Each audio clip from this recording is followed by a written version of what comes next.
First of all, Mr. Speaker, to you personally, I would like to thank you for your leadership and communication and cooperation that has been unprecedented.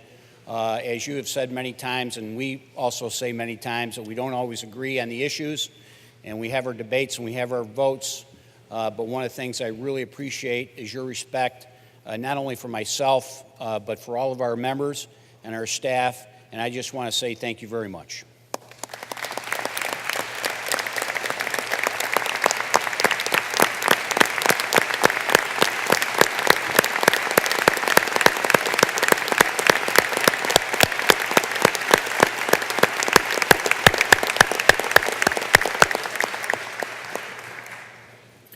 I would also like to extend my best wishes to your staff.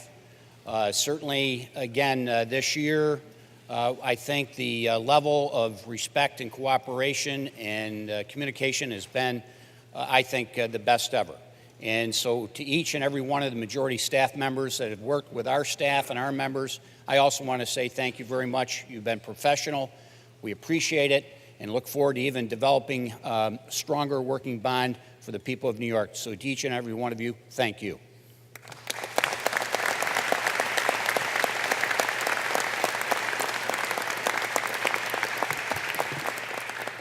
To any of my colleagues on the majority side that are heading off to greener pastures or different pastures this year, I want to extend my best wishes to you, to your family, and to whatever pursuits that you may have in your future. So if I don't get an opportunity to see you off individually, I want to wish you all Godspeed. Before I change over to talk a little bit briefly about our conference,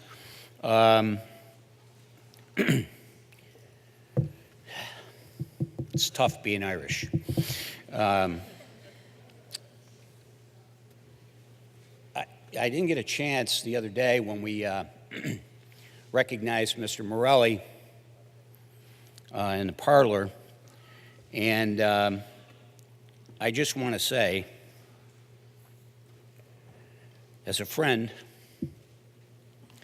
as a respected colleague,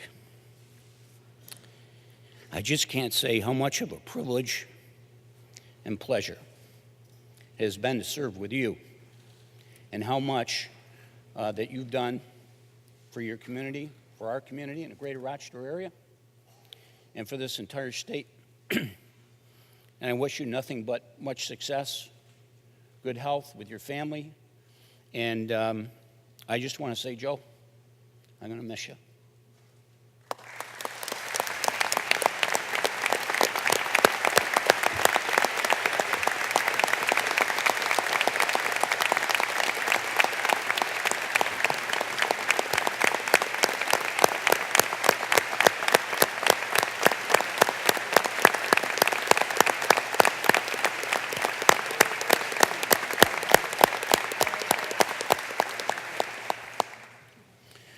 I would also like to now extend my thanks and appreciation to every member of the Assembly Republican Conference staff, the men and women that work tirelessly in the background to help all of us as members be better members and to help us with our constituents and the issues we so deeply care about.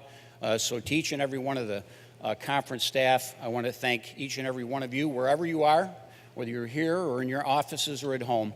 Thank you very much for your dedication.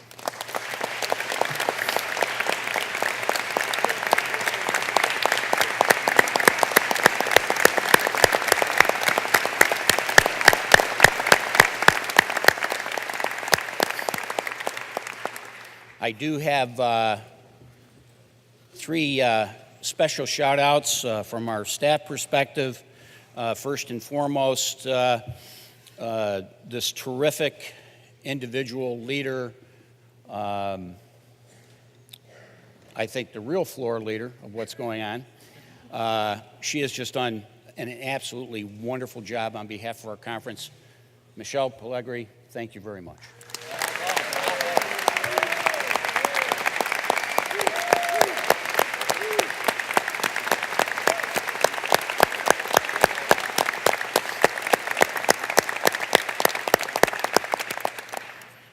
Now, there's this guy that works for us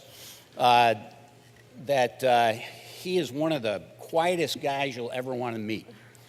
But no one works harder on behalf of our conference, especially at this time of year when we're dealing with local bills.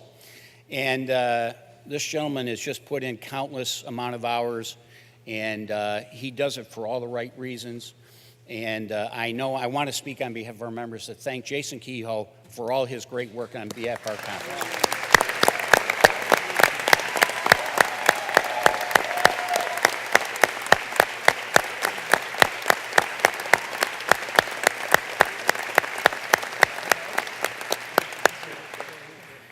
And last acknowledgement in terms of staff I'd like to make.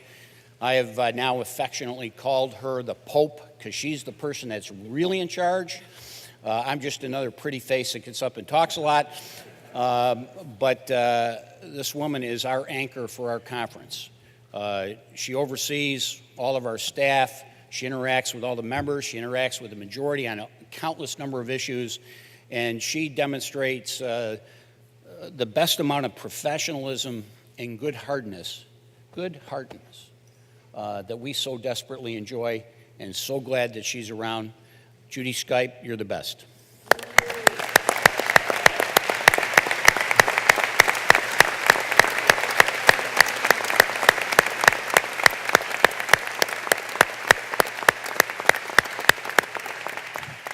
We're almost there. I would like to thank all of my members in the Assembly Republican Conference for your dedication, for your service to our state, service to your constituents. It's not easy being outnumbered, but we certainly give up more than a good fight because we believe in what we do. We believe in our role in this state legislature. And to each and every one of my members, I want to say great job. I'm proud to serve with you, and I'm proud to be your leader that you've entrusted me to represent our conference. And I just want to say to each and every one of you, thank you very much.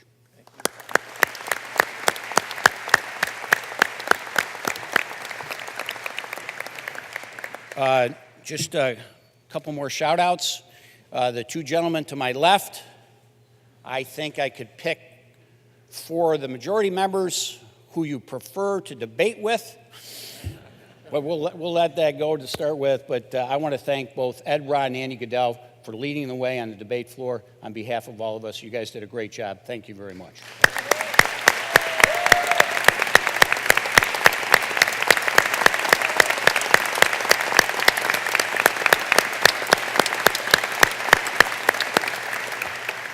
I would like to also acknowledge there's 4 of our members that are moving on. Mr. Castorina. I have to say that Mr. Titone had the best line of the day. Thanks for stopping by. We want to wish you well in your next endeavor. Certainly Mr. Murray, who is seeking to serve on the other side of the House. We wish you nothing but the best, and you will always be, both of you will always be members of our conference, as well as to Mr. Butler. Thank you for his many years of service and dedication to our conference, to each and every one of you. And certainly last but not least, and some of you may or may not be familiar with this gentleman.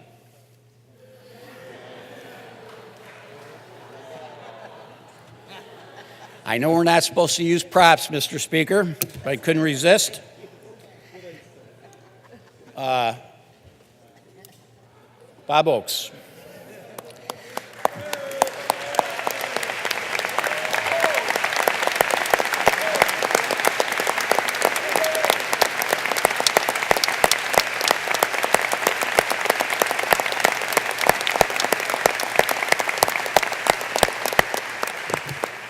If you would just bear with me a few extra minutes, because I'm going to try to get through this as well.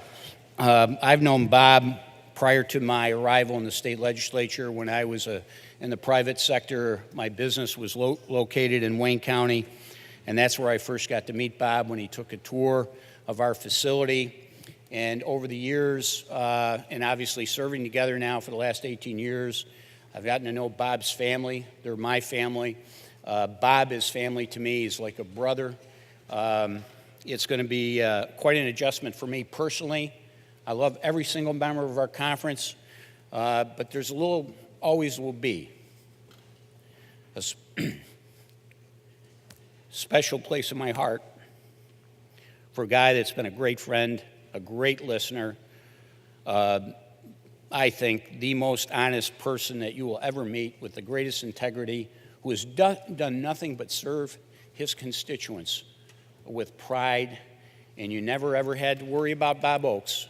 He was always, and always has been, and I think always will be, always do the right thing.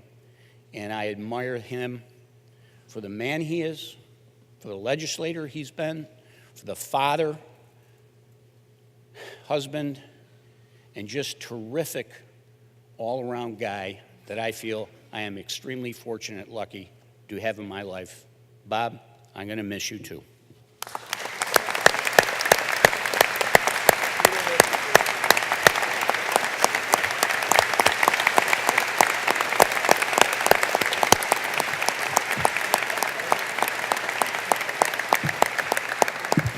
And to close my remarks, Mr. Speaker, we still have unfinished business. I'm not going to go into those details, but we do. I am hoping that we do come back. I know that that's not what we all want to hear, but there's a lot of things that we didn't finish for a variety of different reasons. So I hope we do come back this year to take up some of that unfinished business on the state of New York, because there's legislation that members of both sides of the aisle have that we didn't complete. And we need to complete it, and we need to do it this year. And with that, to all of you, each and every one of you, majority members, minority members, it's always been an honor and privilege for me to be part of this collective body. It is the people's house, and I couldn't be more proud to serve with each and every one of you. Thank you, and God bless.